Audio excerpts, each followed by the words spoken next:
Basic क्या है, motion in a straight line chapter का नाम है। और जो आप लोग क्लास 9th में पढ़ते थे ना, बस वही सारी चीजें मेजॉरिटी इसमें है।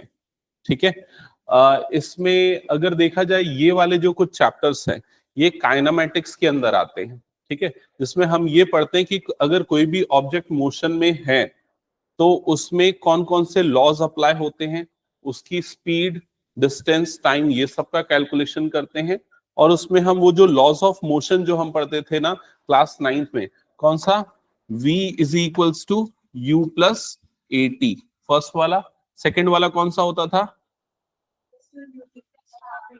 ut plus half a t square. और थर्ड वाला 2as। तो अगर बोला जाए मेन पार्ट जो है उस पूरे चैप्टर का वो यही है। ठीक है, तो ये सारी चीजों पे बेस्ड ही है पूरा का पूरा चैप्टर। ठीक है। अब पुरानी डेफिनेशंस जो हैं वो मैं थोड़ा सा एक बार रिकॉल करवाता हूं, क्योंकि आज कई बच्चों की फर्स्ट क्लास है, इसलिए पुरानी डेफिनेशन एक बार थोड़ा रिकॉल करवाता हूं, फिर उसके बाद फाइनली आज इसके न्यूमेरिकल्स करके एंड करेंगे हम।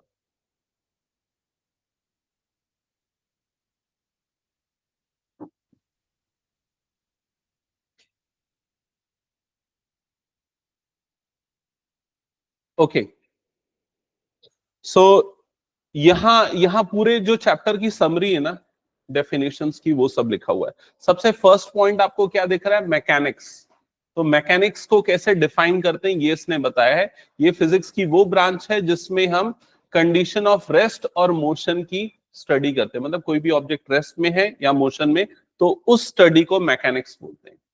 फिर उसके बाद स्टैटिक्स। स्टैटिक्स वो ब्रांच होती है जिसमें बेसिकली सिर्फ उन ऑब्जेक्ट्स की स्टडी करते हैं जो स्टैटिक पोजीशन पे, मतलब रेस्ट पोजीशन पे। काइनेमेटिक्स मतलब कि मोशन ऑफ ऑब्जेक्ट्स पे स्टडी करते हैं।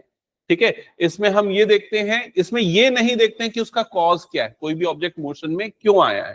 ठीक है, हम सिर्फ ये देखते हैं अगर वो मोशन में है तो उसमें कौन से लॉज अप्लाई होंगे, जो अभी मैंने आप लोगों के साथ डिस्कस किया, और उसकी वेलोसिटी क्या होगी, डिस्प्लेसमेंट क्या होगा, एक्सेलरेशन क्या होगा, ये सारी चीजें। फिर उसके बाद रेस्ट पे, कोई भी ऑब्जेक्ट रेस्ट पे है या फिर मोशन पे है, ये हम कैसे डिफाइन करते हैं। ये इस तरह का क्वेश्चन मैंने टेस्ट में भी दिया था, जिन बच्चों ने टेस्ट दिया होगा, डिफाइन रेस्ट एंड मोशन। तो किसने किसने दिया था टेस्ट, भव्य बस अकेले? हाँ हाँ, तो डिफाइन करो क्या है रेस्ट और मोशन।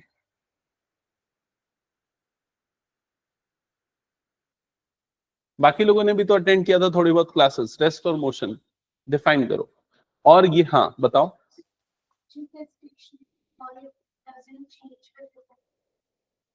अगर कोई ऑब्जेक्ट की पोजीशन चेंज नहीं होती है विद रिस्पेक्ट टू टाइम, तो ये ऑब्जेक्ट रेस्ट पे है। लेकिन ये एक रिलेटिव टर्म है, ऐसा नहीं है अगर अभी देखने पे तुम लोगों को लग रहा है कि मैं रेस्ट पे हूं, लेकिन एक्चुअल में मैं रेस्ट पे नहीं हूं अगर तुम अर्थ के बाहर से मुझे देख रहे होगे। ठीक है, क्योंकि अर्थ के बाहर से अगर देख रहे होगे तो अर्थ रिवॉल्व कर रही है, तो इसलिए मैं भी रिवॉल्व कर रहा हूं, तो उस पॉइंट ऑफ व्यू से तो मैं मोशन में आ गया। समझ में आ गया ये चीज? तो इसका प्रॉपर डेफिनेशन होना चाहिए, अगर किसी ऑब्जेक्ट का पोजीशन अपने सराउंडिंग के रेस्पेक्ट में चेंज नहीं होता with the change in time, then the object is called in rest. Clear? तो ये सराउंडिंग वर्ड ऐड करना बहुत जरूरी है। और मोशन में कब बोलेंगे, change its position with respect to surrounding with the change in time, तो ये क्या हो जाएगा, मोशन में आ जाएगा। एक एग्जांपल और हम क्या ले सकते हैं, अगर मान लो कोई दो पैसेंजर एक ट्रेन पे बैठे हैं, तो एक दूसरे के रेस्पेक्ट पे वो रेस्ट पे है, लेकिन बाहर वाले पर्सन के रेस्ट के लिए वो किस पे है, मोशन पे है। तो ये एग्जांपल है, इसका थ्योरेटिकल क्वेश्चन आता है कि डिफाइन रेस्ट एंड मोशन, और एग्जांपल के साथ बताओ क्यों ये रिलेटिव टर्म्स हैं। ठीक है, कोई भी चीज एब्सोल्यूट रेस्ट पे, एब्सोल्यूट मोशन पे नहीं हो सकती। Point object, what do you mean by point object? अगर कोई ऑब्जेक्ट अपने साइज से बहुत ज्यादा डिस्टेंस कवर अप करता है तो वो ऑब्जेक्ट क्या हो जाएगा, पॉइंट ऑब्जेक्ट। जैसे अगर मान लो मैं एक ऑब्जेक्ट हूं, मैं बस इतना डिस्टेंस कवर अप किया तो मैं पॉइंट ऑब्जेक्ट नहीं हूं। लेकिन अगर मान लो मैंने 100 किलोमीटर का डिस्टेंस कवर अप किया, तो मैंने अपने साइज से बहुत ज्यादा डिस्टेंस कवर अप किया, तो मुझे पॉइंट ऑब्जेक्ट कहा जाएगा। क्लियर हो गया ये चीज?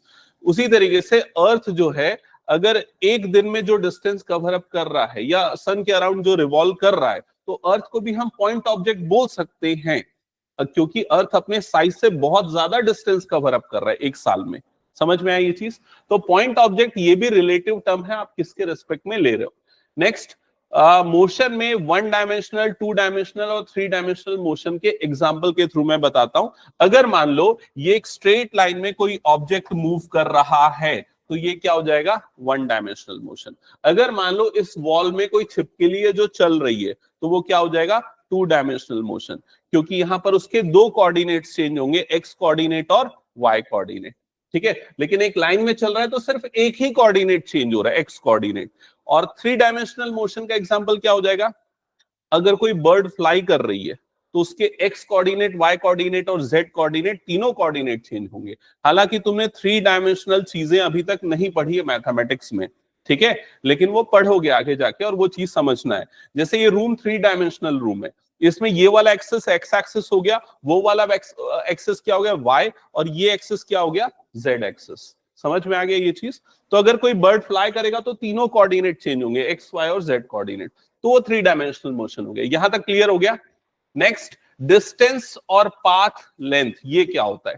तो अगर मान लो यहां पर मैं, एक पर्सन है, एक ऑब्जेक्ट है जो पॉइंट ए पे है, वो पॉइंट बी पे जाता है, ठीक है, और उसके बाद फिर वो पॉइंट सी पे जाता है, और वो फिर पॉइंट डी पे आ जाता है। क्लियर हो गया ये चीज?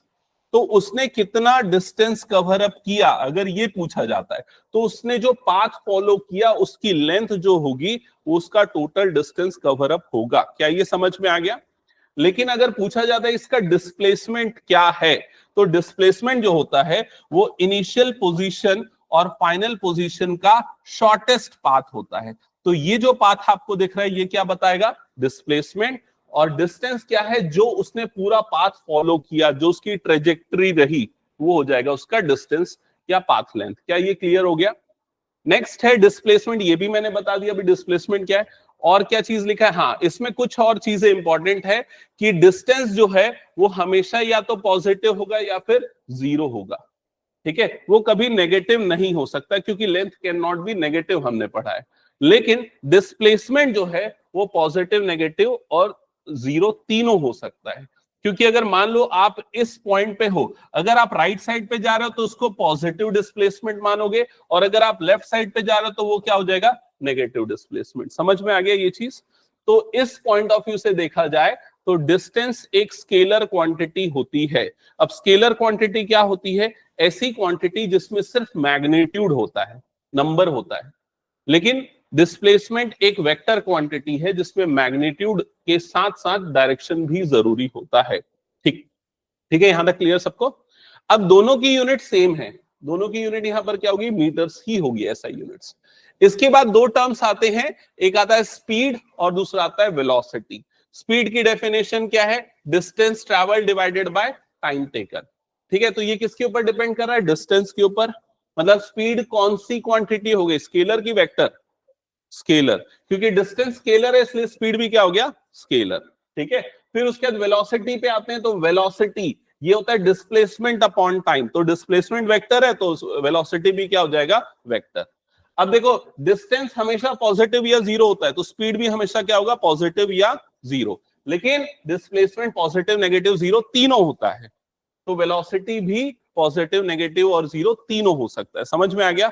यूनिट दोनों की सेम रहेगी। इसकी यूनिट भी क्या होगी? मीटर पर सेकेंड, और पिछले वाले की यूनिट, स्पीड की यूनिट भी क्या हो जाएगी? मीटर पर सेकेंड। ये क्लियर हो गया? अब इसके बाद ना स्पीड पे अलग अलग चीजें। यूनिफॉर्म स्पीड, क्या मतलब होगा यूनिफॉर्म स्पीड का? इक्वल डिस्टेंस इक्वल टाइम में कवर अप कर रहा है, यूनिफॉर्म डिस्टेंस। ठीक है, वेरिएबल डिस्टेंस, अलग अलग डिस्टेंस इक्वल टाइम पे, ये मतलब हुआ। मतलब 1 सेकेंड में 10 मीटर, अगले 1 सेकेंड में 20 मीटर, तो वेरिएबल स्पीड हो गई। यहां तक क्लियर हो गया? नेक्स्ट, एवरेज स्पीड, तो total distance upon total time.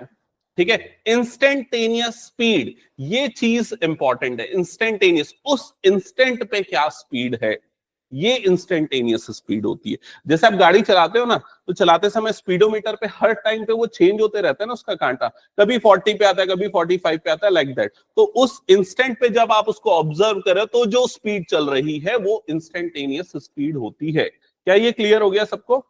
और वेलोसिटी में भी यही सब आता है, यूनिफॉर्म, वेरिएबल, इंस्टेंटेनियस, ये सेम चीजें आती हैं, बस यहां पर डायरेक्शन इंक्लूड हो जाएगा, ये ध्यान में रखना है। ठीक है, फिर उसके बाद क्या गया? Uniform motion. क्या यूनिफॉर्म मोशन, एक बार पढ़ो और एक्सप्लेन करो मुझे।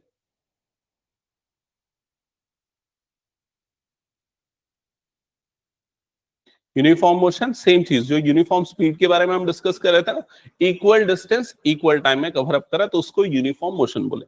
ओके, डिस्प्लेसमेंट, हाँ ये चीजें, ये अभी इक्वेशन हम आगे हालांकि पढ़ेंगे। नॉन यूनिफॉर्म मोशन मतलब अनइक्वल डिस्टेंस, वो सारी चीजें हो गई।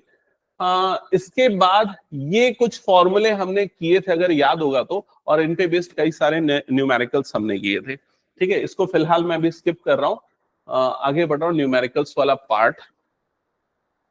एक्सेलरेशन पे आ जाता हूं, एक्सेलरेशन फिर आज हम क्वेश्चन आंसर सेशन करेंगे तो उसमें कवर अप करेंगे। हाँ, तो एक्सेलरेशन, तो एक्सेलरेशन की डेफिनेशन क्या होती है? Change in velocity divided by time taken. तो यहां पर अगर याद होगा, वेलोसिटी क्या होता है? चेंज इन पोजीशन, जिसको हम क्या बोलते हैं? डिस्प्लेसमेंट, ये होता है वेलोसिटी। ठीक है, तो यहां पर dx जो है वो पोजीशन के चेंज को बता रहा है। अगर मान लो कोई पर्सन की पोजीशन इनिशियली x नॉट पे थी, बाद में जाके वो x पे हो गई, तो कितना पोजीशन चेंज हो गया उसका? x माइनस एक्स नॉट, ये हो जाएगा डिफरेंस। समझ में आया? और जब उसकी पोजीशन x नॉट पे थी तो मान लेते टाइम उस समय क्या था? t नॉट, और बाद में टाइम कितना हो गया इसका? t, तो टाइम में कितना चेंज हो गया? t minus T not. तो ये जो x माइनस एक्स नॉट है, इसको हम किससे डिनोट करेंगे? dx। तो d का मतलब होता है चेंज, और किसका चेंज? x का। x का मतलब क्या है? पोजीशन। तो पोजीशन का चेंज, किसके रेस्पेक्ट में पोजीशन का चेंज? टाइम के। तो डिवाइडेड बाय यहां पर क्या आ जाएगा? dt। क्या ये चीज समझ में आ गई? तो velocity position change with respect to time है, और एक्सेलरेशन क्या है? Change in velocity divided by time taken. तो क्या होगा इसका फॉर्मूला? वेलोसिटी में चेंज, तो ये क्या हो जाएगा? dv बाय dt, क्योंकि dv मतलब वेलोसिटी चेंज, dt मतलब टाइम के रेस्पेक्ट में। समझ में आ गया? अब यहां पर d का एक और मीनिंग है, d का मतलब क्या होता है? Small change. समझ में आ गया ये चीज? और जब भी किसी चीज में स्मॉल चेंज होता है, मतलब उसको हम इंस्टेंटेनियस वेलोसिटी या इंस्टेंटेनियस एक्सेलरेशन बोलेंगे। ठीक है, तो ये सारी चीजें हमने डिटेल में डिस्कस की थी। अब पॉजिटिव और नेगेटिव एक्सेलरेशन, ये भी हमने पढ़ा था। क्या है पॉजिटिव और नेगेटिव एक्सेलरेशन? अगर किसी ऑब्जेक्ट की स्पीड बढ़ रही है, वेलोसिटी इंक्रीज हो रही है, तो वो क्या हो जाएगा? Positive acceleration. और अगर उसकी वेलोसिटी कम हो रही है, तो वो क्या हो जाएगा? Negative acceleration. समझ में आई ये चीज? एक एग्जांपल के लिए, मान लो आप तुम लोग एक्टिवा ड्राइव कर रहे हो, अचानक से वो दिया अपना एक्सेलेरेटर रेज किया, तो क्या है वो? पॉजिटिव एक्सेलरेशन है या नेगेटिव? पॉजिटिव। और नेगेटिव एक्सेलरेशन कब आएगा? जब ब्रेक करोगे तो क्या होगा? उस समय गाड़ी की स्पीड कम होगी, वेलोसिटी कम होगी, तो वो क्या हो जाएगा? Negative acceleration. और कोई एग्जांपल? एक ऑब्जेक्ट को मान लो मैंने ऊपर की तरफ फेंका, तो ऊपर की तरफ जब वो ट्रैवल कर रहा है, तो पॉजिटिव एक्सेलरेशन है या नेगेटिव एक्सेलरेशन? क्या होगा? नेगेटिव, क्योंकि जैसे जैसे ऊपर की तरफ ट्रैवल करते जाएगा उसकी स्पीड कम होती जाएगी, उसकी वेलोसिटी कम होती जाएगी, धीरे धीरे स्लो होते जाएगा। समझ में आया? और धीरे धीरे स्लो हो रहा है मतलब वो क्या हो गया? Negative acceleration. फिर एक समय के बाद वो टॉप पे, पीक पे पहुंच के स्टेबल हो जाएगा, फिर उसके बाद वो नीचे गिरना चालू करेगा। तो जब वो नीचे गिरना चालू करेगा तो वो पॉजिटिव एक्सेलरेशन होगा या नेगेटिव? पॉजिटिव, क्योंकि उसकी स्पीड उस समय बढ़ने चालू हो जाएगी। समझ में आ गई ये चीज? तो ये कुछ एग्जांपल है पॉजिटिव और नेगेटिव एक्सेलरेशन के। इसके बाद और हमने क्या पढ़ा था? यूनिफॉर्म एक्सेलरेशन, वेरिएबल एक्सेलरेशन, ये सारी चीजें हमने पढ़ी थी। और फिर हमने इनका डेरिवेशन किया था, मोशन इक्वेशन ऑफ मोशंस का। ठीक है, तो फिलहाल हम एक काम करते हैं, कुछ क्वेश्चंस ले लेते हैं जिसको हम, ये तीन इक्वेशन ऑफ मोशंस जो हमने पढ़े थे उन पे बेस्ड है। सबसे पहला कौन सा था? v is equals to u plus at। इनका डेरिवेशन कैसे हुआ, तो थोड़ा सा रिकॉल कर लेते एक बार, ठीक है। कैसे हुआ था इनका डेरिवेशन, याद है किसी को? किसको किसको याद है? भव्या ने तो टेस्ट दिया था, याद होगा थोड़ा बहुत, याद है? एक तो ग्राफ के थ्रू है, दूसरा कैलकुलस के थ्रू है, ठीक है। हाँ, इंटीग्रेशन यूज करके। तो ग्राफ के थ्रू कैसे इसका डेरिवेशन हुआ था, बताओ सबसे पहले कैसे लिखेंगे? लेट अस कंसीडर कि अगर मान लो कोई ऑब्जेक्ट है जो यहां पर इनिशियली कौन से पॉइंट पे है, एक्स नॉट, उसकी पोजीशन, उस समय उसका टाइम जो है वो क्या ले लेते हैं, t इज इक्वल्स टू 0 ले लेते हैं, और उस समय उसकी इनिशियल वेलोसिटी, जिस वेलोसिटी से वो मूव कर रहा है, उसको ले लेते हैं u, और बाद में जाके उसकी पोजीशन हो जाती है मान लो x, और उस समय उसकी जो उस समय जो टाइम हुआ वो t is equals to t ले लेते हैं, अज्यूम करते हैं, और इसकी फाइनल वेलोसिटी क्या हो गई, v, ठीक है। अब देखो एक्सेलरेशन जो होता है, a जो होता है, उसकी डेफिनेशन क्या थी, change in velocity with respect to time, या चेंज इन टाइम, या टोटल टाइम, जो भी बोलो। तो यहाँ वेलोसिटी में कितना चेंज हुआ, तो ये है हमारी फाइनल वेलोसिटी, और ये है हमारी इनिशियल वेलोसिटी। तो चेंज कैसे करेंगे, फाइनल माइनस इनिशियल, मतलब क्या हो जाएगा, v minus u divided by time कितना लगा, तो इस समय टाइम 0 था, इस समय टाइम कितना हो गया t, तो क्या आ जाएगा ये t माइनस 0। तो a इज इक्वल्स टू क्या हो जाएगा, v minus u by t, ऐसा ही होगा। ये t इधर क्रॉस मल्टीप्लाई होगा तो at इज इक्वल्स टू क्या हो जाएगा, v माइनस u, ये माइनस u इधर जाएगा तो v इज इक्वल्स टू क्या आ जाएगा, u प्लस at। क्या ये क्लियर हो गया? ये फर्स्ट इक्वेशन हमने डिराइव किया। सेकंड इक्वेशन कौन सा था, रिकॉल करो, s is equals to ut plus half at square. तो इसका भी डेरिवेशन था। ये सारी चीजें अभी फिलहाल मैं पूरा डिराइव नहीं करता, और किसी दिन मैं जिनका छोड़िए उनको रिपीट करवा दूंगा। फिलहाल हम ये क्वेश्चंस के साथ स्टार्ट कर देते। तो सबसे फर्स्ट क्वेश्चन लिखो क्या है, लेकिन ये तीनों इक्वेशंस आपको पता होनी चाहिए, वो कंपल्सरी है। v is equals to u plus at, s is equals to ut plus half at square, and last है v square minus u square is equals to 2as। First question पढ़ो, इसको क्या लिखा हुआ है।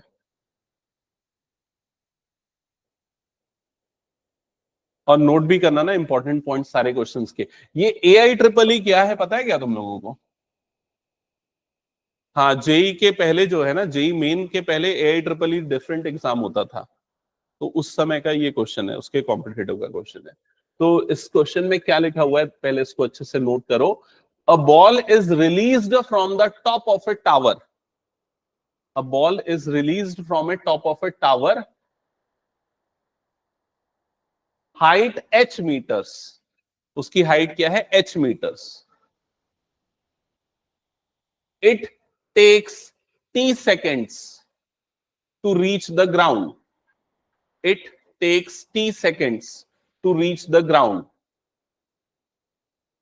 What is the position of the ball in t by 3 seconds? What is the position of the ball in t by 3 seconds?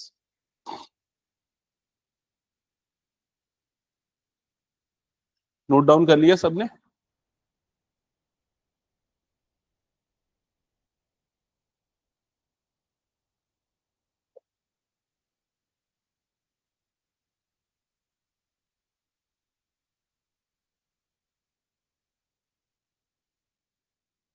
Okay, तो यहां पर इसको इस ग्राफिकल वे में समझते हैं कि क्या बोलना चाह रहा है। मान लो ये एक बिल्डिंग है, और इस बिल्डिंग की हाइट है h मीटर्स, ओके। इस बिल्डिंग से एक बॉल को रिलीज कर रहे हैं, तो जब बॉल को रिलीज करेंगे तो बॉल डाउनवर्ड डायरेक्शन में जाएगी। और क्वेश्चन में क्या गिवन है इसके अलावा, कि उसको नीचे पहुंचने में कितना टाइम लगता है, 30 सेकेंड्स का। तो यहां से यहां तक का जो टोटल टाइम लगा उसको, वो हो गया 30 सेकेंड्स।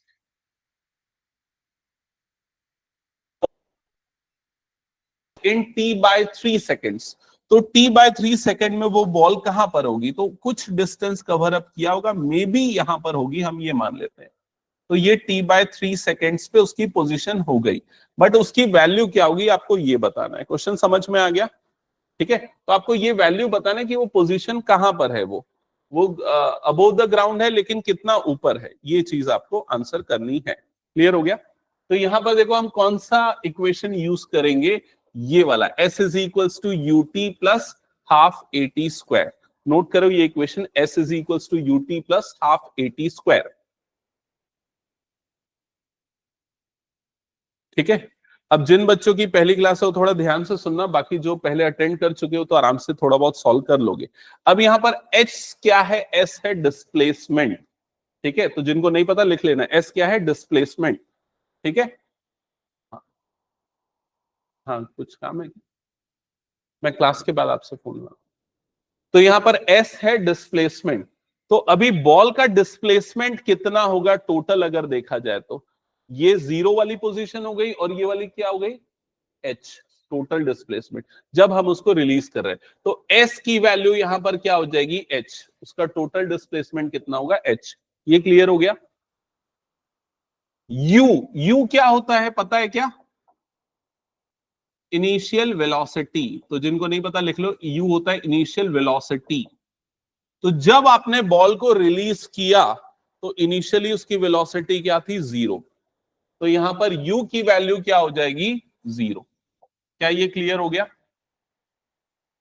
ठीक है, और a क्या है, एक्सेलरेशन।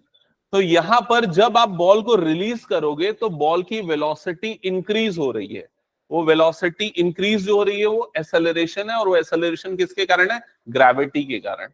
तो एक्सेलरेशन ड्यू टू ग्रेविटी को हम किससे डिनोट करते हैं, g से, और इसकी वैल्यू फिक्स होती है, कितनी होती है, 9.8 मीटर पर सेकेंड स्क्वायर। क्या ये क्लियर हो गया? अब g की वैल्यू हम पॉजिटिव लिखते हैं कई जगह नेगेटिव लेते हैं।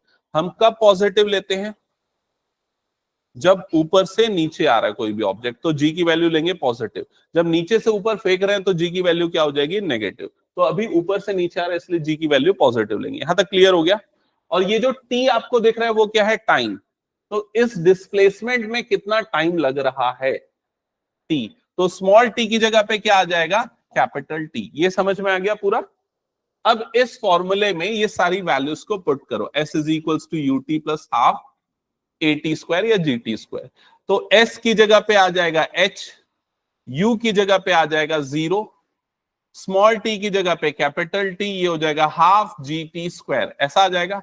तो ये पूरा का पूरा टर्म तो क्या हो जाएगा, 0। ठीक है, अब अगर मैं इस टर्म को क्रॉस मल्टीप्लाई करूं तो 2h इज इक्वल्स टू क्या हो जाएगा, ये जी टी स्क्वायर। क्या ये क्लियर हो गया? अब g को अगर मैं क्रॉस मल्टीप्लाई करूंगा तो 2h upon g is equals to क्या हो जाएगा, यहां पर टी स्क्वायर। समझ में आ रहा है?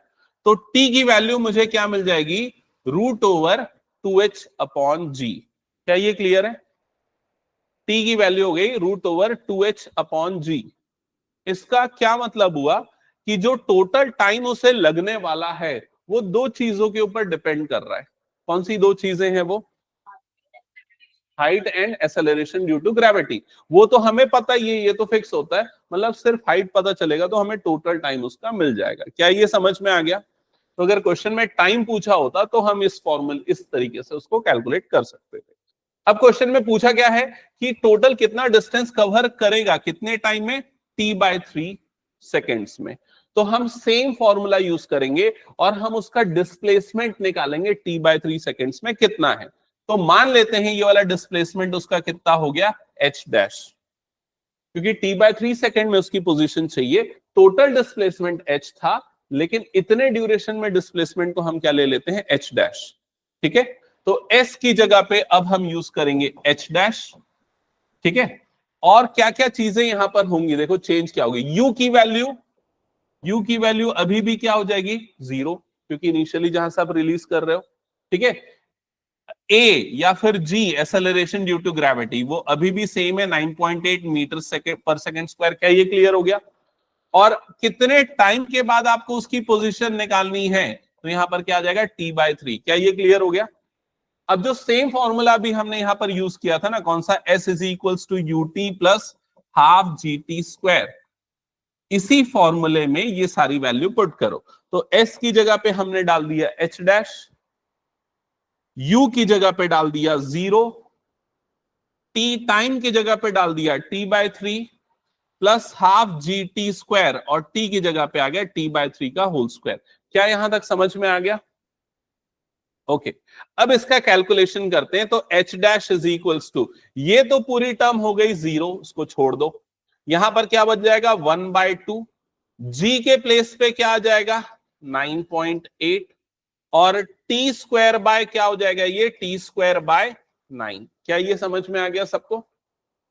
ठीक है, और t की वैल्यू ऑलरेडी आपने निकाल रखी थी। अभी यहां पर देखो t की वैल्यू कितनी आई थी, 2h root over 2h upon जी।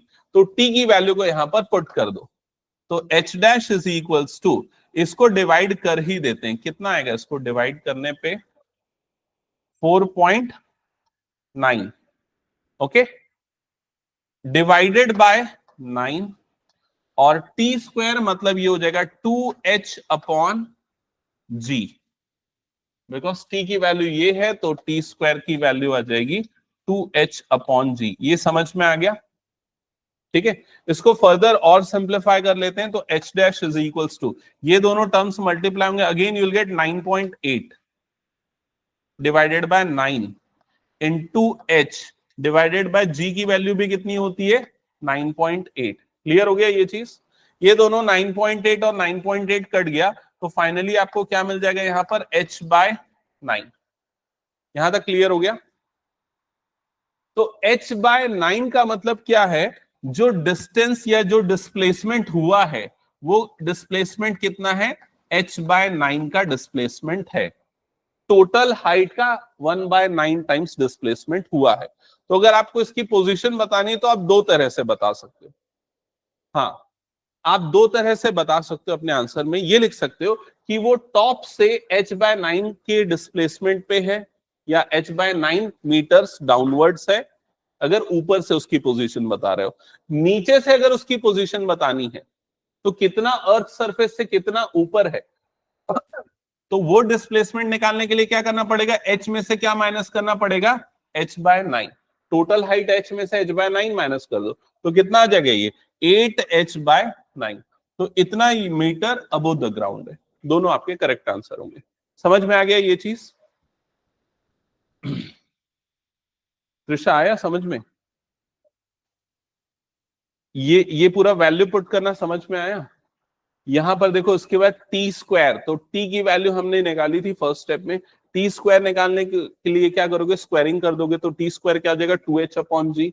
तो टी स्क्वायर की जगह पे मैंने पुट कर दिया 2h अपॉन जी, ये वाला 9 आ गया, ये 1/2 9.8 कितना हो जाएगा 4.9 हो जाएगा, और 2 इंटू 4.9 कितना हो जाएगा 9.8 हो जाएगा। जी की वैल्यू भी कितनी होती है 9.8। ये दोनों टर्म्स कट गई, तो सिंप्लीफाई करने पे क्या मिल गया h/9, मतलब उसका डिस्प्लेसमेंट कितना हो गया h/9 हो गया। तो h/9 metre below the top, above the ground surface अगर निकालना है तो पूरे h में से h/9 को माइनस कर दो, तो वो पोजीशन मिल जाएगी। ओके, हटा दो फिर इसको मैं। चलो नेक्स्ट कुछ क्वेश्चन पे आते हैं। ये क्वेश्चन देखो क्या लिखा है, नोट करो क्वेश्चन ये।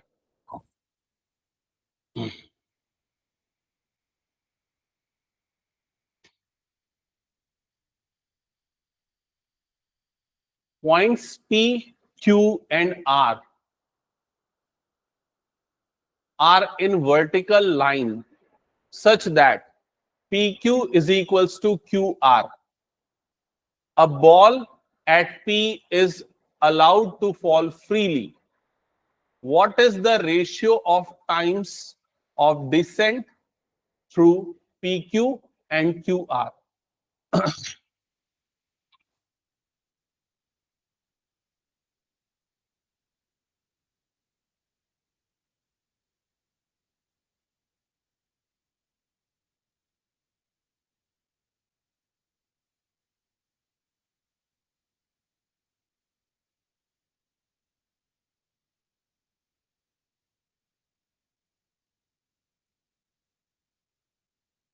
नोट कर लिया क्वेश्चन सबने? अब ये क्वेश्चन समझो एक बार ध्यान से, क्या लिखा हुआ है। मान लेते हैं यहां पर एक पॉइंट P है, ठीक है, यहां पर एक पॉइंट Q है, और यहां पर एक पॉइंट R है। अगर आप क्वेश्चन को ध्यान से पढ़ोगे तो समझ में आ जाएगा, P Q R are in vertical line. तो ये तीनों वर्टिकल लाइन में है, ठीक है। पी क्यू और क्यू आर दोनों की लेंथ क्या है, इक्वल है। पी को मैंने ऊपर क्यों लिया, क्योंकि a ball at P is allowed to fall freely. तो बॉल कहां से फ्रीली फॉल होना स्टार्ट हो रही है, पी से। पी से फॉल होके वो कहां पर आ रही है, क्यू, और क्यू से कंटिन्यूअसली फॉल होते हुए वो कहां तक आ रही है, आर तक। ये पूरा स्ट्रक्चर समझ में आ गया। अब क्वेश्चन में लिखा हुआ है what is the ratio of time of descent through P Q and Q R. तो P से Q तक पहुंचने में, फॉल होने में जो टाइम लगा वो डिसेंट टाइम जो बोल रहा है वो है। और इसको हम अज्यूम कर लेते हैं ये वाला टाइम कितना है, T1। और बाद में Q से R तक पहुंचने में जो टाइम लगा वो सेकेंड टाइम है डिसेंट, जिसको हम किससे डिनोट कर देते हैं, T2 से। क्या ये क्लियर हो गया? और क्वेश्चन में आपको इन्हीं दोनों टाइम्स का रेशियो निकालना है कि P से Q तक पहुंचने में जो टाइम लगा और Q से R तक पहुंचने में जो टाइम लगा वो टाइम का रेशियो क्या है। ये चीज आपको याद होगी, कोई भी ऑब्जेक्ट अगर ऊपर से नीचे आता है तो टाइम को क्या बोलते हैं, बोलते हैं असेंड। याद आया ये चीज? अगर कोई ऑब्जेक्ट को मैं ऊपर की तरफ फेंकता हूं तो ऊपर अपने टॉप तक पहुंचने में जो टाइम लगेगा वो एसेंड टाइम होता है, ठीक है। और टॉप से वापस नीचे उसी जगह पे आने में जो टाइम लगता है वो क्या होता है, डिसेंट टाइम होता है। और ये दोनों टाइम इक्वल होता है, नीचे से ऊपर जाने का ट्रैवल टाइम और ऊपर से वापस नीचे आने का ट्रैवल टाइम इक्वल होगा। फिलहाल यहां पर सिर्फ दोनों डाउनवर्ड डायरेक्शन में इसका मोशन है और आपको दोनों टाइम का रेशियो निकालना है। ये क्लियर हो गया?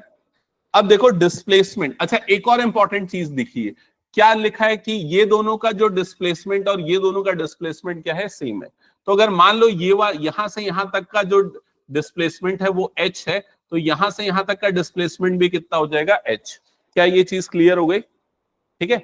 अब डिस्प्लेसमेंट के लिए जो हमने लॉज ऑफ मोशन में जो 3 इक्वेशंस पढ़े थे, वो सेकेंड इक्वेशन कौन सी थी, याद करो।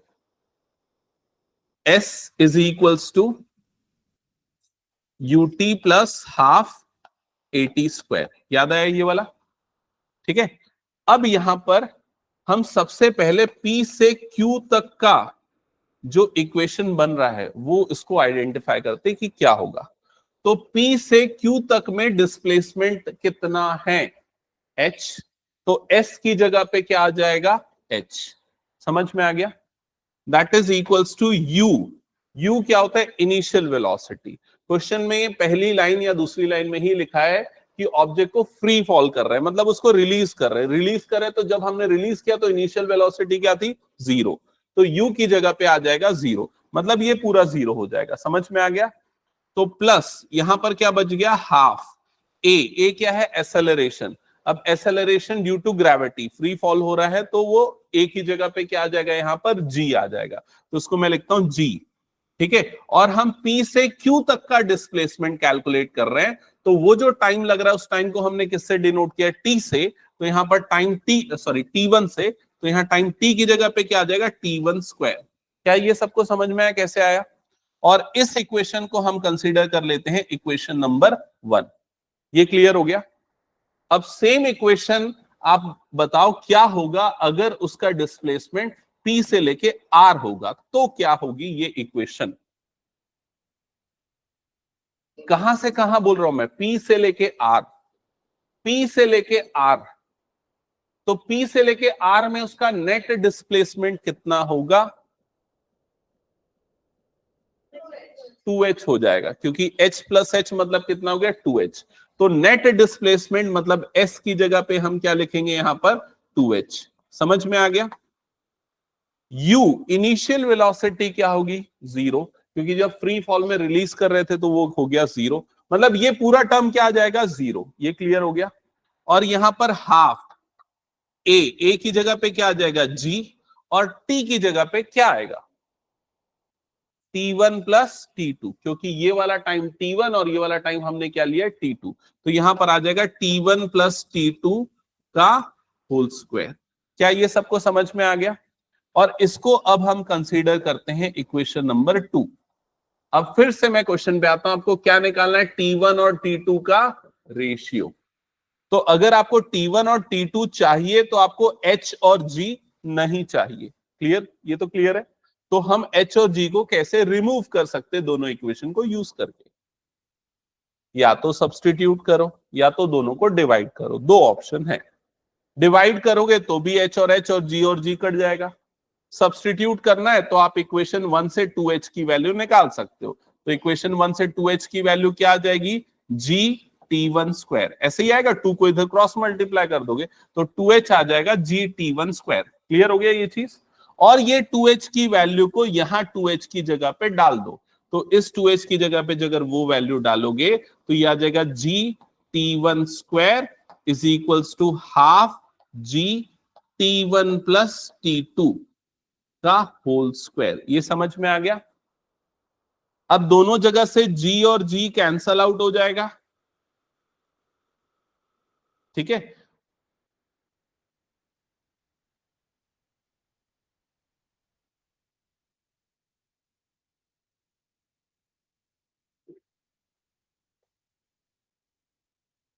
यहां तक क्लियर हो गया सबका। तो अब कैंसल आउट करने के बाद आपके पास क्या बचा, T one square is equals to T one plus टी1/2 भी बचा ना, टी1 प्लस टी2 का होल स्क्वायर डिवाइडेड बाय 2, यही बचा। यहां तक क्लियर है। अब एक काम करते हैं, इस 2 को भी यहां क्रॉस मल्टीप्लाई कर लेते हैं, तो क्या हो जाएगा, 2t1 square is equals to T one plus T2 का होल स्क्वायर। यहां तक क्लियर हो गया। अब अगर मुझे यहां से स्क्वायर हटाना है तो क्या लेना पड़ेगा, स्क्वायर रूट। स्क्वायर रूट लेंगे तो लेफ्ट साइड में क्या आ जाएगा, √2t1, और राइट साइड पे क्या आ जाएगा, t1 प्लस t2। क्या ये चीज क्लियर है। अब मुझे T1 इस टू T2 का रेशियो चाहिए, तो एक काम करता हूं, T1 वाली टर्म को इधर शिफ्ट कर देता हूं, तो लेफ्ट साइड में क्या आ जाएगा, √2t1 माइनस T1, और राइट साइड में क्या आ जाएगा, T2। ओके, T1 को यहां से कॉमन निकाल लो, तो ये हो जाएगा √2 minus 1 is equals to T2। Okay, अब उसके बाद क्रॉस मल्टीप्लाई कर दो, तो यहां पर 1 है, ये वाली टर्म इधर क्रॉस मल्टीप्लाई हो जाएगी और ये वाली टर्म इधर क्रॉस मल्टीप्लाई हो जाएगी, तो T1/T2 is equals to 1/√2 minus 1, ये आ जाएगा इसका रेशियो। अगर कोई स्टेप समझ में नहीं आया तो पूछो। ऋषा ध्यान है, पक्का ना,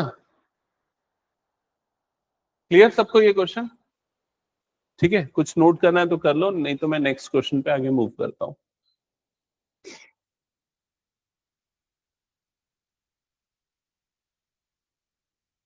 चलो, अब ये सारे क्वेश्चन के बाद ना मैं कुछ क्वेश्चंस ला रहा हूं जो आप लोगों की टेक्स्ट बुक में है, एनसीईआरटी में है, ठीक है। उनके क्वेश्चंस क्या क्या है एक बार देखते चलना। कई क्वेश्चन तो अच्छे हैं, कई क्वेश्चन एकदम फालतू थ्योरेटिकल टाइप के, तो थोड़ा एक बार समझते चलना। जैसे फर्स्ट क्वेश्चन क्या लिखा है, एक बार पढ़ो और आंसर बताओ मुझे।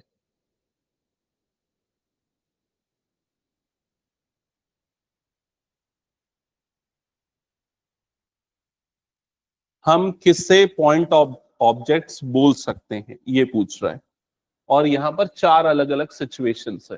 फर्स्ट है a railway carriage moving without jerks between two stations. अगर एक रेलवे कैरेज दो स्टेशंस के बीच में मूव कर रहा है तो क्या उसे हम पॉइंट ऑब्जेक्ट बोल सकते हैं। अगर वो दो स्टेशन के बीच का डिस्टेंस सिग्निफिकेंटली लार्ज होगा उस रेलवे कैरेज के साइज से, तो यस वो पॉइंट ऑब्जेक्ट होगा, ठीक है। और डेफिनेटली होगा, क्योंकि एक रेलवे कैरेज है तो दो स्टेशन के बीच का डिस्टेंस उससे क्या होगा, ज्यादा होगा, तो उसका जो डिस्टेंस ट्रैवल है उसके कंपैरिजन में क्या हो गया, ज्यादा हो गया, तो ये एक पॉइंट ऑब्जेक्ट है। सेकेंड क्वेश्चन क्या लिखा है,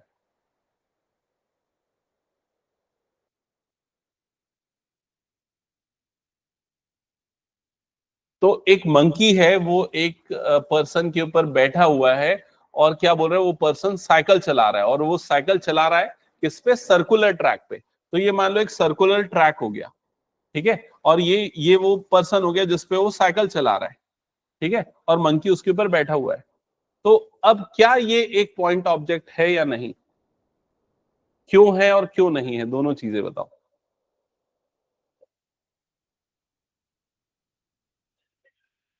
सर्कुलर तो मैंने जैसे अर्थ का एग्जांपल दिया था, अर्थ पूरे 365 डेज में सन के अराउंड रिवॉल्व करता है, तो जो वो रिवॉल्व करता है, जो पाथ या डिस्टेंस कवर अप करता है, वो अपने साइज से बहुत ज्यादा है। तो उसके साइज से अगर ज्यादा है डिस्टेंस, तो मतलब वो पॉइंट ऑब्जेक्ट होगा। तो मंकी का जो साइज है या मंकी का जो लेंथ है, उससे अगर उसका पाथ कवरेज जो है वो ग्रेटर है, सिग्निफिकेंटली ग्रेटर है, तो वो पॉइंट ऑब्जेक्ट कहलाएगा। तो डिपेंड करता है वो जो सर्कुलर पाथ में वो जो ट्रैक कर रहा है, वो सर्कुलर पाथ की लेंथ कितनी है, उसका सरकमफेरेंस कितना है। ठीक है, अगर ह्यूज सरकमफेरेंस है तो उसे पॉइंट ऑब्जेक्ट बोलेंगे, अगर नहीं है तो पॉइंट ऑब्जेक्ट नहीं होगा। तो मतलब इसका आंसर ऐसा नहीं हो सकता कि यस होगा ही और नहीं नहीं होगा, वो डिपेंड करेगा उसकी लेंथ कितनी है ट्रैक की। समझ में आ गया ये चीज। थर्ड क्वेश्चन में क्या लिखा है?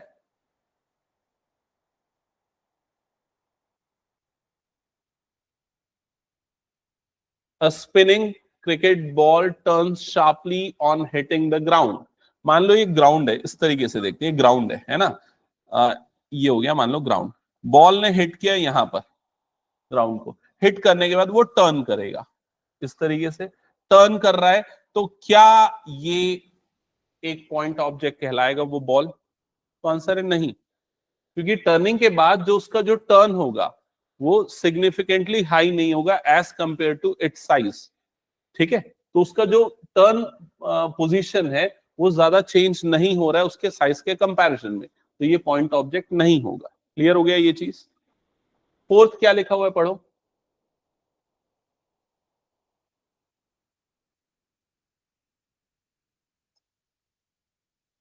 एक बीकर है, मान लो बीकर ये टेबल की एज पे रखा हुआ है, यहां से वो स्लिप हो जाता है, नीचे गिर जाता है, तो क्या ये पॉइंट ऑब्जेक्ट होगा? आंसर है नहीं।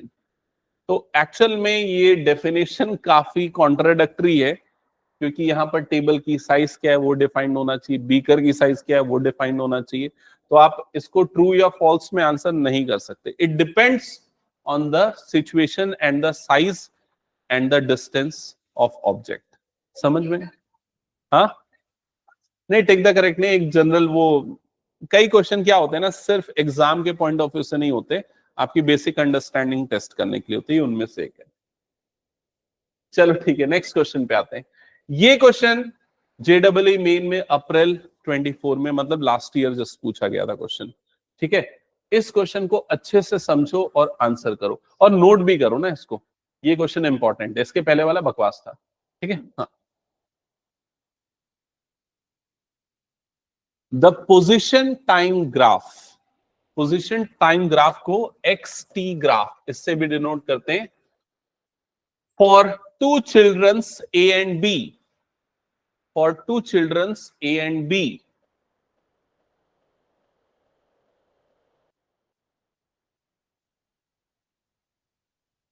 returning from their school O, returning from their school O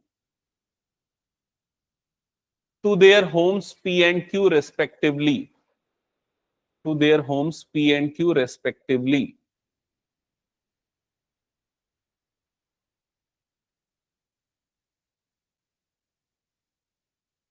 as shown in figure।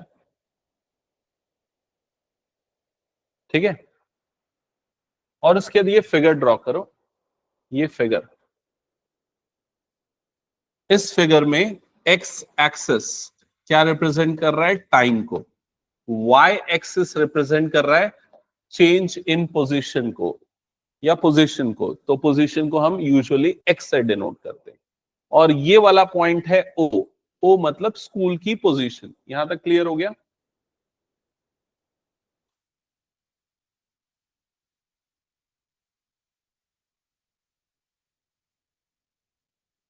Okay, अब क्वेश्चन का फर्स्ट पार्ट क्या लिखा है? एक काम करो, इसको तुम ना खुद से एक बार ट्राई करो, मैं 1 मिनट आया।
हाँ, तो फर्स्ट पार्ट में क्या बोला, ए और बी या A oblique B leaves closer to the school than B oblique A. मतलब आपको यहां पर करना क्या है वो बता रहा हूं मैं।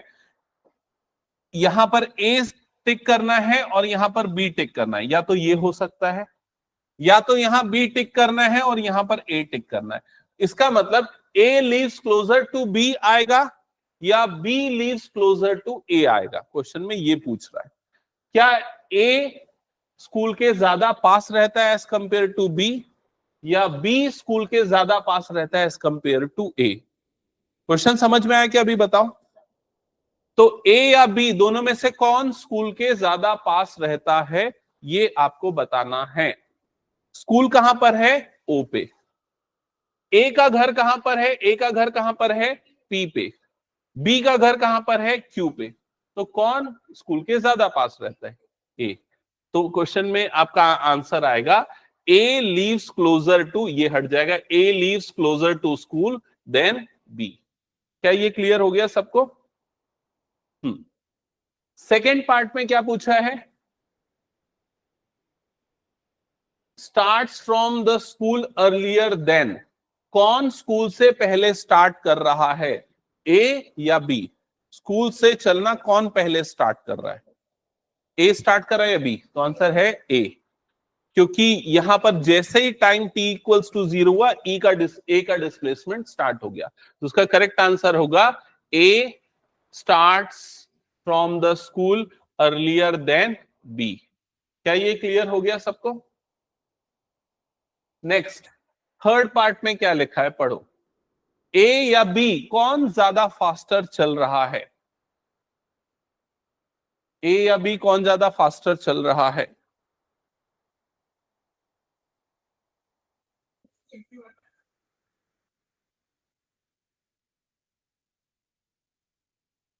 बी, ये बी की लाइन है, ये बी की, और ये ए का, ये डिस्टेंस टाइम प्लॉट है। तो बी बोल रहे हो, और कोई ए का कोई आंसर कर रहा है। इसका जो आंसर तुम लोग कर रहे हो ये किस तरीके से करो, कैसे डिसाइड करो कि बी करेक्ट होगा। स्लोप, मैथमेटिकल वे में, ठीक है। और कॉमन सेंस भी दूसरा आप लगा सकते हो कि भाई ये लेट से चलना चालू किया और उसी समय पे पहुंच गया जब बी पहुंच रहा है, क्योंकि देखो इस समय पे दोनों एक साथ पहुंच रहे हैं। समझ में आ रहा है कि नहीं? ये लेट से स्टार्ट किया था चलना, फिर भी उसी समय पे पहुंच गया, तो ये फास्टर चल रहा है, जबकि ज्यादा डिस्टेंस कवर अप किया उसने। क्लियर हो गया ये चीज? लेकिन अगर उसको आप टेक्निकली समझोगे कि आपको आंसर अगर देना है तो कैसे डिसाइड करोगे, तो उसका तरीका है स्लोप निकालना। अब स्लोप कैसे निकाला जाता है, तो स्लोप निकालने का सिंपल तरीका होता है, अगर ऑब्जर्वेशन से देख रहे हो, अगर कोई लाइन हॉरिजॉन्टल है तो उसका स्लोप क्या होता है, 0। कोई लाइन अगर राइजिंग है तो उसका स्लोप क्या होता है, पॉजिटिव। जितनी ज्यादा राइजिंग होगी उतना ज्यादा उसका स्लोप होगा, एक तरीका। दूसरा एक और तरीका है, उसका अगर एक्स एक्सिस से बनने वाला एंगल बड़ा है तो उसका स्लोप भी क्या होगा, ज्यादा होगा। ध्यान में रखना ये चीज। जैसे अगर ये वाला एंगल की बात करें और ये वाला एंगल की बात करें, तो कौन सा एंगल ग्रेटर है, बी पे बनने वाला एंगल ग्रेटर है, तो इसलिए इसका स्लोप भी क्या होगा, ग्रेटर होगा। समझ में आया? अब इसके पीछे का क्या रीजन है मैं बाद में समझाऊंगा। स्लोप को निकाल, आईसीएससी वाले पढ़े रहते हैं। स्लोप का एक फॉर्मूला होता है टेन थीटा, पढ़ा है ना तुम लोगों ने? तो टेन थीटा, तो थीटा अगर ग्रेटर होगा तो टेन थीटा ग्रेटर होगा, तो स्लोप भी क्या हो जाएगा, ग्रेटर। वो उसके पीछे का लॉजिक है। ठीक है, ये समझ में आ गया? डी, पार्ट डी का आंसर बताओ क्या होगा। A and B reach home at the same time और डिफरेंट टाइम। तो आंसर क्या आएगा, सेम टाइम। क्लियर हो गया?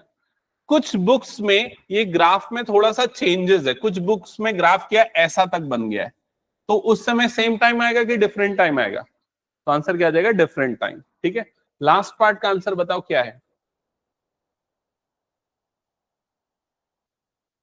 ए बी को या बी ए को कितने बार ओवरटेक कर रहा है, एक बार या दो बार। बी ओवरटेक्स ए वंस, बी जो है वो ए को एक बार ओवरटेक कर रहा है, क्योंकि एक बार यहां पर क्रॉसिंग हो रही है। समझ में आ गया सबको ये क्वेश्चन? हटा दूं फिर इसको मैं? ठीक है, चलो नेक्स्ट क्वेश्चन पे आते हैं। इस क्वेश्चन पे,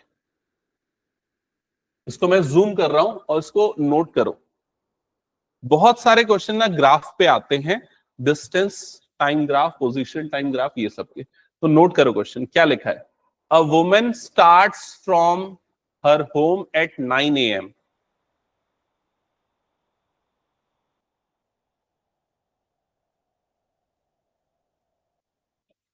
A woman starts from her home at 9 AM, walks with a speed of 5 km per hour, walks with a speed of 5 km per hour on a straight road, on a straight road.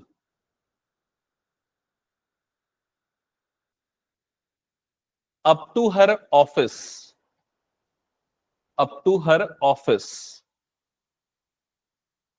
2.5 km away.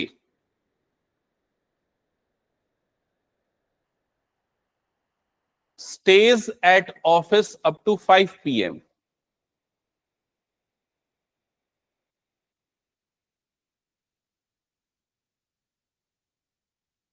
And returns by an auto with a speed of 25 km per hour.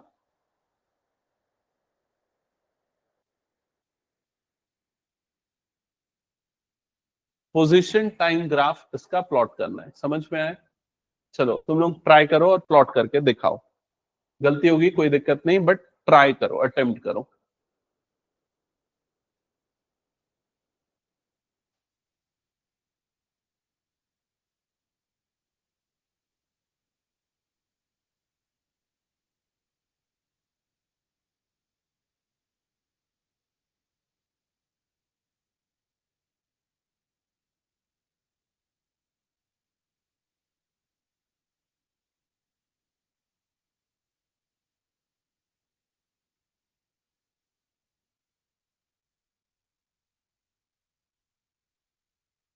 वसुधा, एक चीज मैं बता दूं, यहां पर अगर position time graph लिखा है मतलब इस तरीके का बनेगा। एक्स एक्सिस में हम क्या ले लेंगे? टाइम।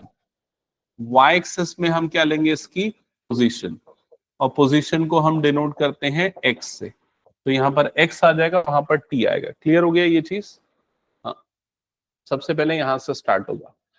फिर उसके बाद ये जो पॉइंट है ओरिजिन जो है, इस पॉइंट पे हम कौन सा टाइम लेंगे? तो आंसर है 9 AM। बिकॉज जब वो स्टार्ट कर रही है उस पॉइंट को हम ओरिजिन ले लेते हैं, तो वो वाला पॉइंट क्या हो गया हमारा? 9 AM।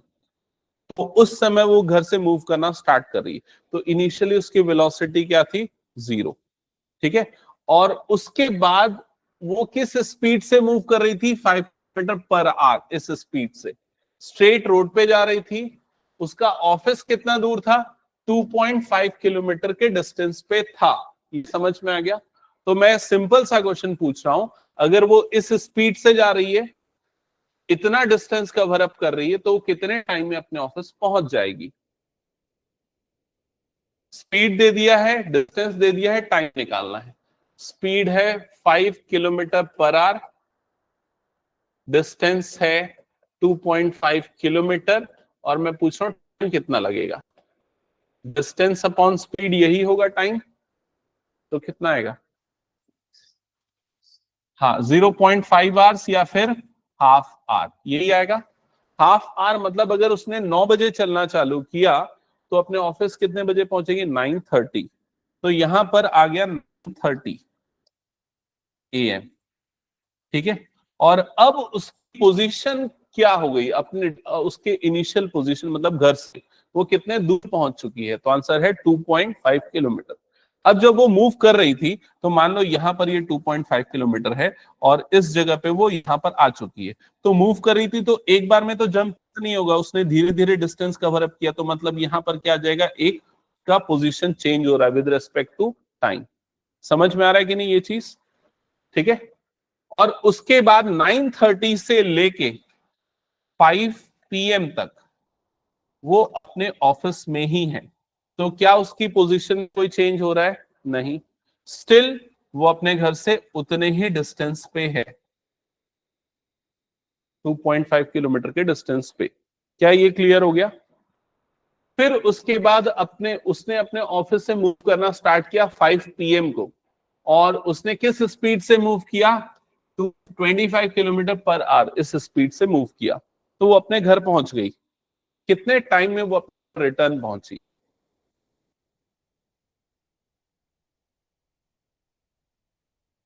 कितने टाइम में वो अपने घर रिटर्न पहुंची? अब उसकी स्पीड है 25 किलोमीटर पर आवर। घर पहुंचने के लिए उसने सेम डिस्टेंस कवर अप किया जो है 2.5 किलोमीटर का, और अब उसका टाइम निकालना है, तो डिस्टेंस अपॉन स्पीड हो जाएगा। डिस्टेंस अपॉन स्पीड मतलब कि 2.5 divided by 25, so answer will be 1/10 hours. ऐसा ही आएगा। अब 1/10 आवर्स को आप मिनट्स में बताओ कितना मिनट होता है? 10 मिनट कैसे होगा? 6 मिनट्स ना, बिकॉज 1 आवर में 60 मिनट होता है ना, तो 60/10, so answer is 6 minutes. Clear हो गया ये चीज? तो वो बैक टू होम कितने टाइम पे पहुंची? बैक टू होम मतलब उसका पोजीशन वापस से क्या हो गया, 0। ये पोजीशन है ना, तो उसकी पोजीशन इतने किलोमीटर तक चले गई थी, चेंज हो गई थी, वापस 0 हो गया। और कितने टाइम में पहुंची वो? 5:06 PM। क्लियर हो गया ये चीज? तो ये हो जाएगा उसका पोजीशन टाइम ग्राफ। ये समझ में आ गया सबको? हटा दो फिर इसको मैं। चलो नेक्स्ट क्वेश्चन पे आते हैं। Next question,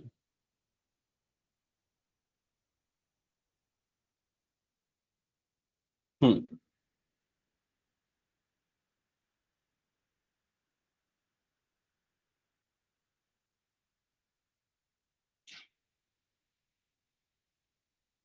a drunkard walking in a narrow lane takes 5 steps forward and 3 steps backward।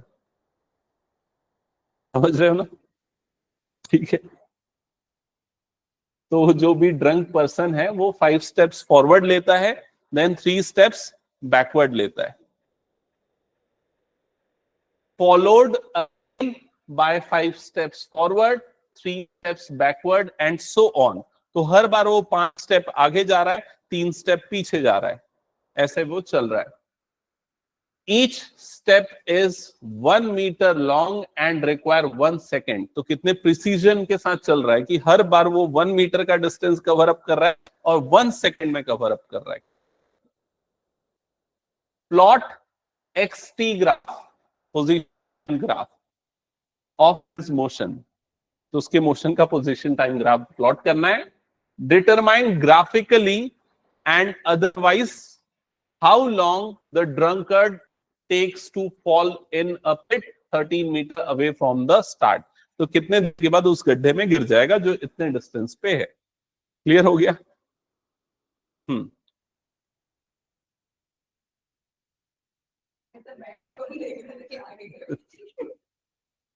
मतलब ये लोग क्वेश्चन सोच सोच के बनाते हैं।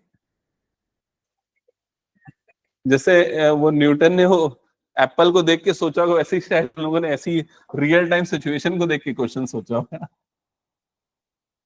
ओके, सो यहां पर ग्राफ बनाने के लिए हमारे पास क्या चाहिए? पॉइंट्स चाहिए, कोऑर्डिनेट्स चाहिए। ठीक है, और कोऑर्डिनेट्स की पोजीशन जो है ना वो बड़ी अजीब सी निकलेगी, क्योंकि हमें हर 5 स्टेप के फॉरवर्ड और हर 3 स्टेप के बैकवर्ड बाद वाले कोऑर्डिनेट्स चाहिए। ठीक है, तो यहां पर मैं 2 चीजें लिखता हूं, सबसे पहले टी और दूसरी चीज एक्स। ठीक है, अब मैंने टी को पहले इसलिए लिखा है क्योंकि ये टी इंडिपेंडेंट वेरिएबल है, एक्स पोजीशन जो चेंज हो रही है वो टाइम के रिस्पेक्ट में हो रही है। तो सबसे पहले जब उसने चलना स्टार्ट किया तब time t is equal to 0 था, तो पोजीशन क्या थी? 0 थी। क्या ये क्लियर हो गया?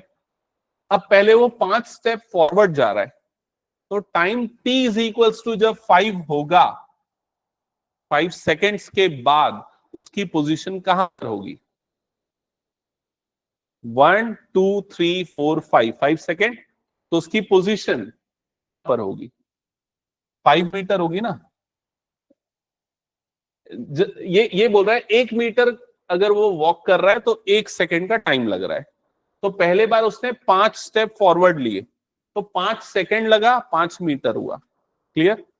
फिर जब वो 5 स्टेप आगे था, तो वो 3 स्टेप पीछे जाएगा। 3 स्टेप तो उसको 3 सेकंड का टाइम लगेगा। तो अब टाइम बढ़ के कितना हो गया, 8 सेकंड, और उसकी पोजीशन 3 मीटर कम हो जाएगी। तो कितनी हो जाएगी उसकी पोजीशन, 2 मीटर। समझ में आ गया।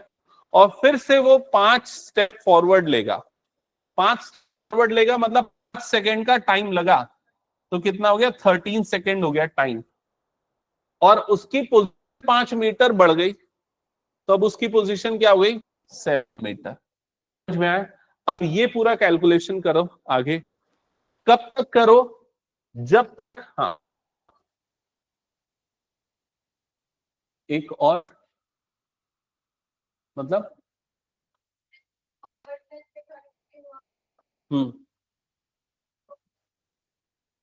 देखो, ये सबसे पहले 5 forward, then 3 backward, then again 5 forward, then 3 backward, ऐसे ही होगा। तो ऐसा कंटिन्यू चलते जा रहा है, और हमें कब तक ये कंटिन्यूएशन चलाना है, जब तक उसकी पोजीशन कितनी, 30 मीटर, क्योंकि उसमें गड्ढा है।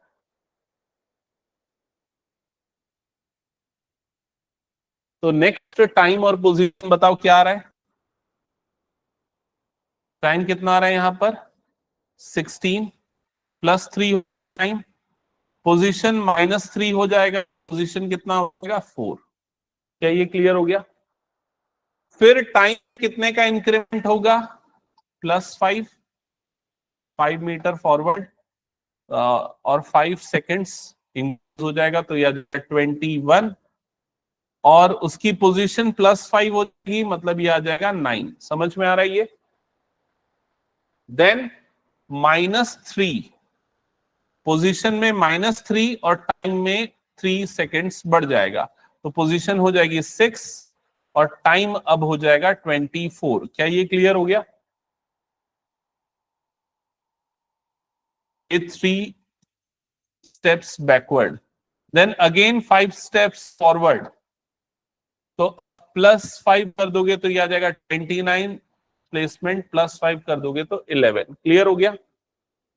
3 स्टेप्स बैकवर्ड जाएगा, फिर वो 3 स्टेप्स बैकवर्ड, तो मतलब +3 कर दो, 32, और पोजीशन माइनस करोगे तो ये आ जाएगा 8।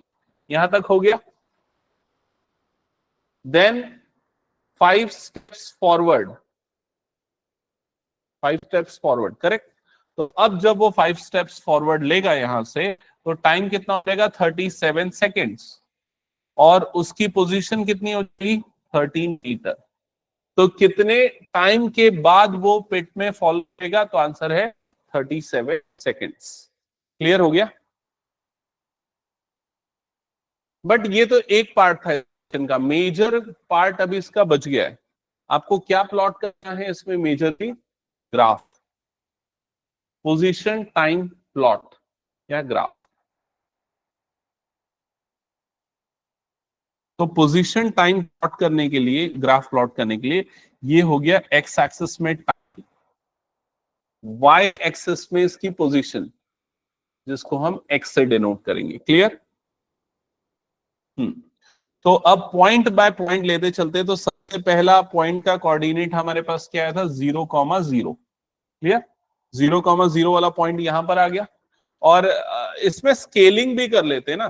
तो एक्स एक्सिस में देखो वो 35 सेकेंड्स तक जा रहा है, तो हम कितने कितने का ले लें इसको, 5 का लेके चल लेते हैं। ठीक है, तो 0 यहां पर आ जाएगा, 5 यहां पर आ जाएगा, 10, 15, 20, 25, 30, 35, फाइनली 40। और इधर पे डिस्प्लेसमेंट कितना आ जाएगा, ये इसको 2 का ले सकते हैं चाहे तो, हाँ 2 का ले लेते, 2, 4, 6, 8, 10, 12 एंड 14। यहां तक क्लियर हो गया। जैसे नॉर्मली हम ग्राफ प्लॉट करने के लिए लेते हैं स्केल्स, वैसा ही। अब कोऑर्डिनेट्स आइडेंटिफाई करते हैं, तो पहला तो पॉइंट इधर पे आ जाएगा, सेकेंड वाला पॉइंट क्या है, 5,5, तो वो वाला पॉइंट इस जगह पे आ जाएगा अप्रोक्सीमेटली। समझ गए ना। तो पहला पोजीशन टाइम ग्राफ उसका इस तरीके से बन गया। ये क्लियर हो गया सबको।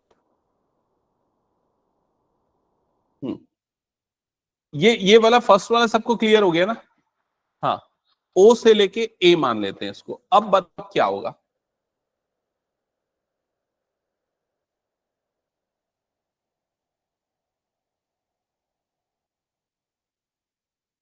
यस, अब टाइम इंक्रीज हो रहा है 8 सेकेंड्स, लेकिन उसकी पोजीशन डिक्रीज हो रही है, वो कहां पर आ रही है 2 मीटर्स। तो अब ड्रॉप होगा, अब उसकी पोजीशन यहां पर आ जाएगी। समझ में आई ये चीज। जब टाइम कितना आ रहा है 8 सेकेंड्स आ रहा है, क्लियर हो गया ये चीज। अब वो पॉइंट यहां पर आ गया, बी पे आ गया, फिर क्या होगा, इंक्रीज होगा।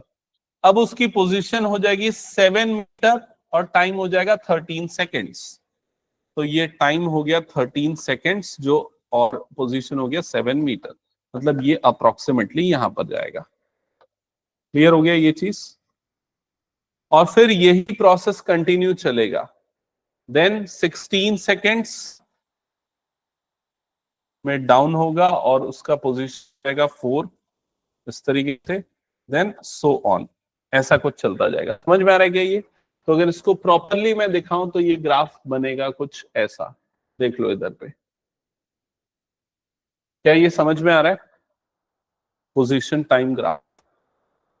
क्लियर हो गया ना कैसे कैलकुलेट हुआ पूरा? हटाओ फिर इस क्वेश्चन को, मैं कर लोगे प्लॉट। ओके, चलो नेक्स्ट क्वेश्चन पे आते हैं।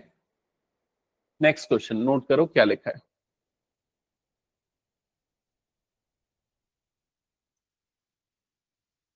A car moving along a straight highway with a speed of 126 km per hour is brought to stop, is brought to a stop within a distance of 200 meter. What is the retardation? Retardation किसको बोलते हैं पता है?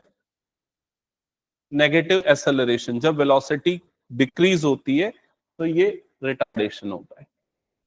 What is the retardation of car and how long does it take for the car to stop?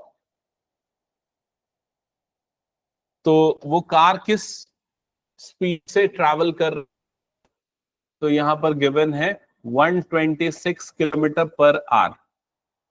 ठीक है, और ये initial velocity है, तो इनिशियल वेलोसिटी को हम किससे डिनोट करते हैं, यू से। ठीक है, लेकिन अगर बाकी सारी चीजें देखी जाए तो यहाँ पर दूसरा जो डिस्टेंस दिया हुआ है वो मीटर्स में, तो इसको भी हम मीटर कन्वर्ट करेंगे, मीटर पर सेकंड में कन्वर्ट करेंगे। तो मीटर पर सेकंड में कन्वर्ट करने के लिए किस मल्टीप्लाई करना होता है, 5/18। 5/18 मल्टीप्लाई करोगे मीटर पर सेकंड में कन्वर्ट हो जाएगा। 18 कितने बार में जाएगा, 18 7 126। सो यू की वैल्यू आ जाएगी यहां पर 35 मीटर पर सेकेंड। यहां तक आ गया। जब उसने ब्रेक अप्लाई किया उस समय उसकी इनिशियल वेलोसिटी इतनी थी, फिर ब्रेक अप्लाई करने के बाद उसकी फाइनल वेलोसिटी क्या हो गई, 0, क्योंकि वो कार स्टॉप हो गई। क्या ये क्लियर हो गया? और उसका जो डिस्प्लेसमेंट हुआ, डिस्प्लेसमेंट हुआ वो कितना डिस्प्लेसमेंट है, एस की वैल्यू है, तो आंसर है 200 मीटर। ये सबको समझ में आ रहा है ना, ग्राफिकली शो करने की जरूरत तो नहीं है। ठीक है, ओके। अब आपको क्या कर रहा है, उसका रिटार्डेशन निकालना है। रिटार्डेशन मतलब नेगेटिव एक्सेलरेशन, ए की वैल्यू निकालनी है। तो हमने जो इक्वेशन ऑफ मोशंस पढ़ा था उसमें से ये वाले इक्वेशन याद है ना, v square minus u square is equal to 2as। इसको यूज करो, इसमें सारी वैल्यूज पुट करो, u की वैल्यू, v की वैल्यू और s की वैल्यू, ये सब पुट, और फाइनली a की वैल्यू कैलकुलेट कर लो।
हम्म।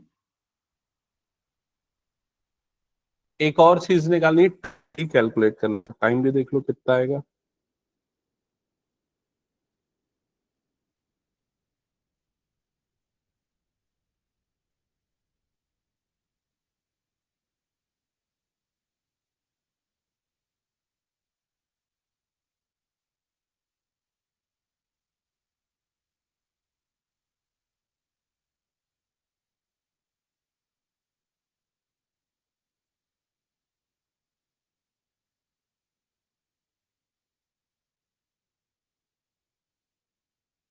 तो टाइम निकालने के लिए आप ये यूज कर लोगे, v is equals to U plus A T, या इसी को सिंप्लीफाई करके हम सकते हैं t is equals to v minus U by A.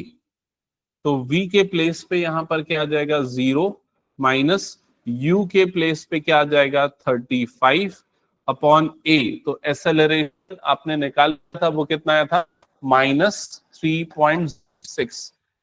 तो यही है, तो दोनों का माइनस माइनस कैंसिल आउट हो जाएगा, तो 35/3.06 अप्रोक्सीमेटली 3 ही अगर मान लें तो कितने बार में कैंसिल आउट होगा, 3 1 जा 3 और लगभग 3 2 जा 6, 12 सेकेंड में लिख रहा हूं। बाकी न्यूमेरिक कैलकुलेशन करोगे तो ये कितना आ जाएगा 11.43 सेकेंड्स। क्या सबको ये ए सब निकल गया था।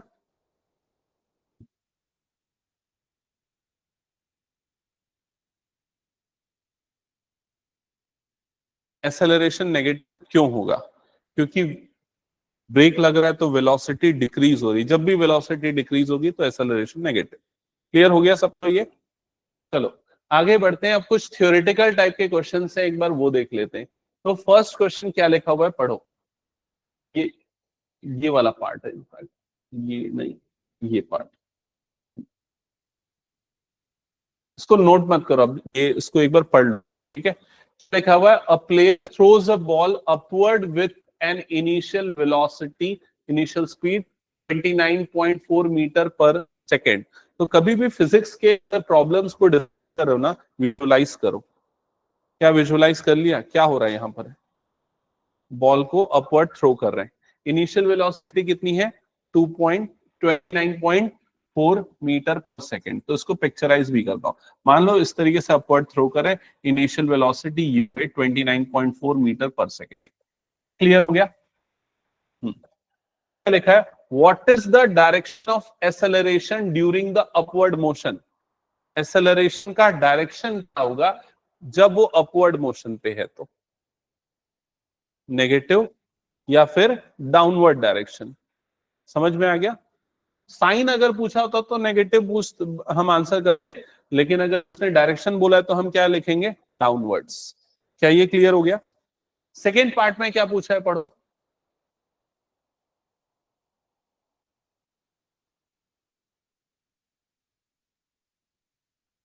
what are the velocity and acceleration of the ball at the highest point of its motion।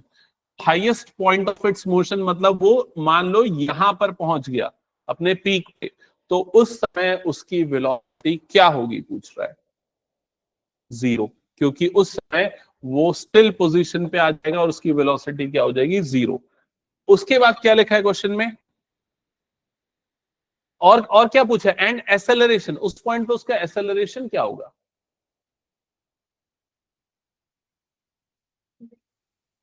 हम्म, वही आएगा 9.8 मीटर पर सेकेंड स्क्वायर, क्योंकि एक्सेलरेशन चेंज नहीं होगा, वो हर जगह पे क्या रहेगा सेम रहेगा। क्लियर हो गया ये चीज।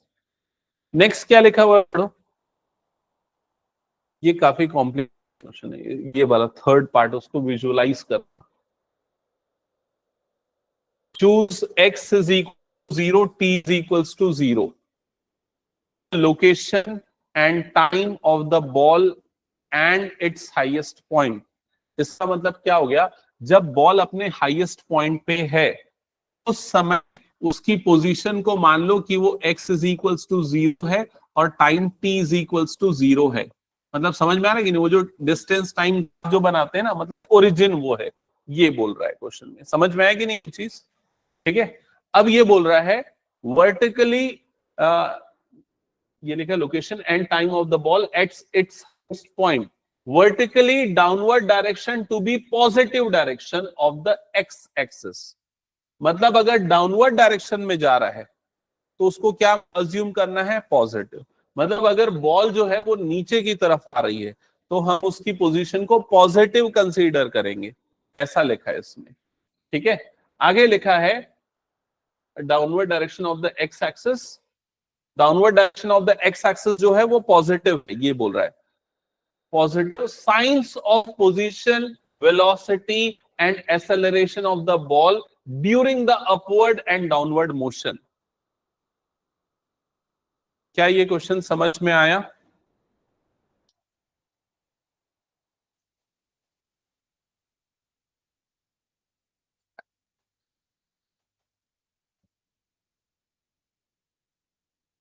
पोजीशन और किसका किसका साइन बोल रहा है, वेलोसिटी, और किसका साइन बोल रहा है, एक्सेलरेशन।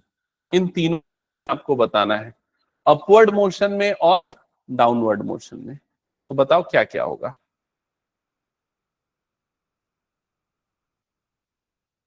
पोजीशन,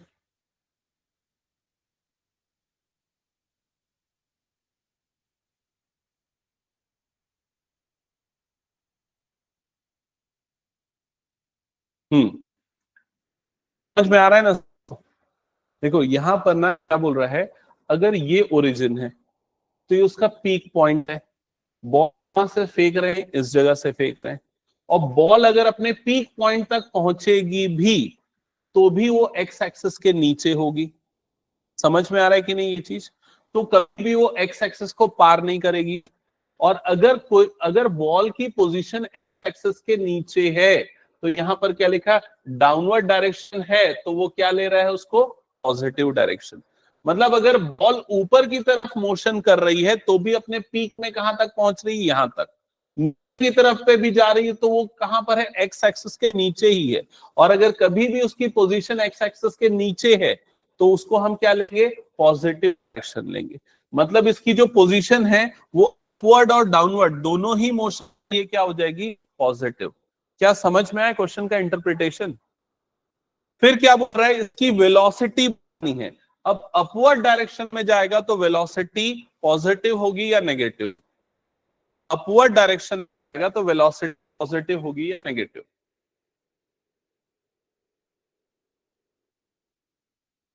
हम्म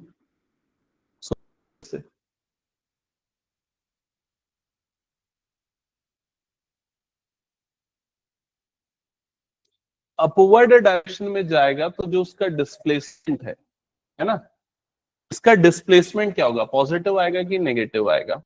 अगर मान लो पहले वो इस जगह पे था, इनिशियली था x0 पे था, बाद में वो कहां पर आ गया, x1। क्लियर हो गया ये चीज?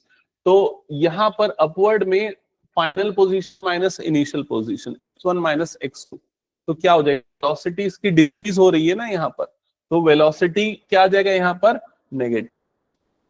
ठीक है, और डाउनवर्ड डायरेक्शन में आएगा तो क्या हो जाएगी, वेलोसिटी पॉजिटिव। क्लियर हो गया ये चीज? एक्सेलरेशन क्या होगा इसका, अपवर्ड डायरेक्शन में क्या हो जाएगा, ये नेगेटिव, और डाउनवर्ड डायरेक्शन में ये क्या हो जाएगा, पॉजिटिव। दैट्स इट, बस इतना ही आंसर करना था। क्लियर सबको ये? चलो नेक्स्ट आते हैं। अच्छा और कुछ इसका थर्ड पार्ट भी है। To what height does ball rise, after how long does the ball return to the player's hand. मतलब वो अगर यहां से आप किया तो कितने हाइट तक पहुंचा, ये आपको आइडेंटिफाई करना है। तो ये कैसे निकालोगे, आपको यहां पर डिस्प्लेसमेंट चाहिए, डिस्प्लेसमेंट जिसको आप एस से सकते हो या फिर एच से डिनोट कर सकते हो। आपको उसकी इनिशियल पोजीशन और उसकी इनिशियल वेलोसिटी और उसकी फाइनल वेलोसिटी पता है, और आपको क्या पता है, एक्सेलरेशन ड्यू टू ग्रेविटी, जी की वैल्यू भी पता है। तो जी की वैल्यू यहां पर क्या होगी, -9.8 मीटर पर सेकेंड स्क्वायर। समझ में आ गया ये चीज? ठीक है, कौन सा फॉर्मूला यूज करोगे, सेकेंड वाला, is equals to t plus half GT square. Clear हो गया ये चीज? और नहीं, हाँ ये वाला नहीं होगा, दूसरा वाला होगा, v square minus 2 square is equals to 2as, क्योंकि हमें t की वैल्यू नहीं पता ना, हमें इनिशियल फाइनल वेलोसिटी और एक्सेलरेशन ड्यू टू ग्रेविटी, ये सारी वैल्यूज पुट कर दो। तो v के प्लेस पे यहां पर आ जाएगा 0 माइनस u स्क्वायर मतलब 29.4 का whole square equals to 2। a की जगह पे क्या आ जाएगा -9.8 और s की जगह पे आप चाहो तो h लिख सकते हो। तो फाइनली आ जाएगा -29.4 into 29.4 divided by 2 into 9.8 that is equals to h, और दोनों में माइनस है तो माइनस माइनस कट जाएगा। फिर उसके बाद आई थिंक ये इससे 4 टाइम्स में कट 27 और 8 9 4 नहीं, इसको डिवाइड करना पड़ता, थोड़ा कैलकुलेशन करके देखो। 29.4 का whole square divided by this 3 times में जा रहा है अप्रोक्स।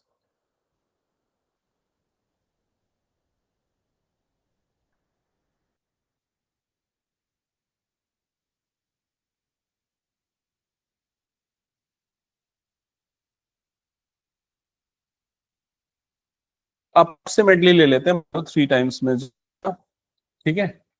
कैलकुलेटर नहीं लियो क्या? ले लियो ना, तो कर लिया करो कैलकुलेशन, ठीक है। तो ये 3 into this number 90 divided 45 seconds के आसपास अंदाजा होता होगा इसका आंसर। चेक करते हैं एक बार। 44 सेकेंड्स के सॉरी सेकेंड्स बोल, ये हाइट है ना, तो 44 मीटर के आसपास आ रहा है, 44.1 मीटर्स। ओके, तो ये क्रॉस चेक कर लेना एक बार, कैलकुलेशन बस करना और कुछ नहीं है, ठीक है।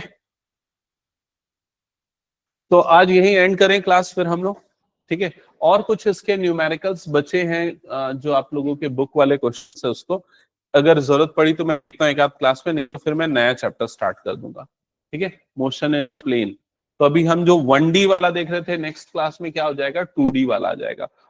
पहले कैलकुलस में एक बार थोड़ा सा और रिवाइज कराऊंगा, क्योंकि और वो ज्यादा यूज होगा।